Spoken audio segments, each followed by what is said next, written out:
విజయవాడ తూర్పు నియోజకవర్గం నుంచి వైసీపీ నుంచి దేవినేని అవినాష్ గారు పోటీ చేస్తున్నారు, టీడీపీ నుంచి గద్దె రామ్మోహన్ రావు గారు పోటీ చేస్తున్నారు. ఎవరిని గెలిపించుకుంటారు మీరు? అవినాష్ గారినే గెలిపించుకుంటామండి. ఎందుకని? అవినాష్ గారు చాలా బాగా పని చేస్తున్నారండి.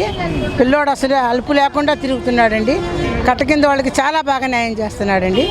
చాలా మంచి కుర్రాడు. అందుకని అవినాష్ గారినే గెలిపించుకుంటాం. ఎందుకని అవినాష్ గారినే గెలిపించుకుంటామని కంఠపదంతో చెప్తున్నారు? నమ్మకం జగన్ గారి గురించి అండి. జగన్ గారు అంటే చాలా అభిమానం మాకు. అందుకని అవినాష్ గారిని గెలిపించుకుంటాం. అందుబాటులో ఉంటారు, మాకు బాగా ఏం కావాలన్నా చేసి పెడతారు ఆ పిల్లలు. ఇదే తూర్పు నియోజకవర్గం నుంచి గద్దె రామ్మోహన్ రావు గారు గెలిచి ఎమ్మెల్యేగా ఉన్నారు. ఆయన మీతో ఎలా ఉన్నారు ఏంటి? మేము ఇప్పుడు దాకా ఎప్పుడు కలవలేదండి, మాకేం అవసరం రాలేదు.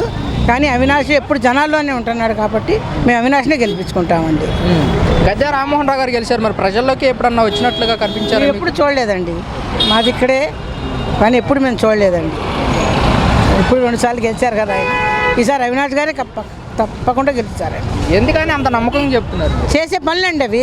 జగన్ గారు కానీ మన అవినాష్ గారు కానీ చేసే మంచి పనులు అవన్నీ. అందరూ అవినాష్ గారికే ఉన్నారు. దేవినేని అవినాష్ గారు తూర్పు నియోజకవర్గానికి ఎలాంటి అభివృద్ధి కార్యక్రమాలు చేశారు ఏంటి? ఇప్పుడు మనకి కట్ట కింద అది గోడ కట్టారు కదా, వాటర్ రాకుండా చాలా మంచిగా చేస్తున్నారండి ఆయన అవినాష్ గారు. మరి తూర్పు నియోజకవర్గం నుంచి గద్దె రామ్మోహన్ రావు గారు 2 సార్లు పోటీ చేసి గెలిచారు. గద్దె రామ్మోహన్ రావు గారు సీనియర్, దేవినేని అవినాష్ గారు జూనియర్. మరి ఎలా ఉండబోతుందంట? బాగుంటుందండి, జూనియర్ కాబట్టే ఇంకా బాగా చేస్తారని నమ్మకం జనాల్లో ఉంటుంది.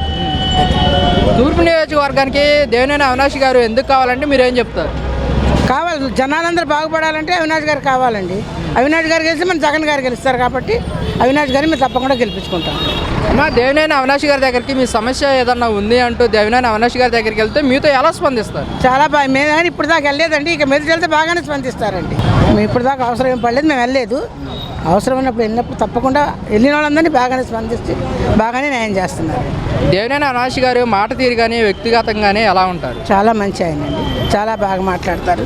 అమ్మ అని అదని అందరినీ బాగా మర్యాదగా మాట్లాడతారు. అవినాష్ గారితో 4-5 సార్లు తిరిగాం బయట, చాలా బాగా మాట్లాడతారండి ఆయన. దేవినేని అవినాష్ గారి గురించి మీ అభిప్రాయం చెప్పాలంటే ఒక మాటలో మీరు ఏం చెప్తారు? దేవినేని అవినాషే కాబోయే ఎమ్మెల్యే అండి మనకి.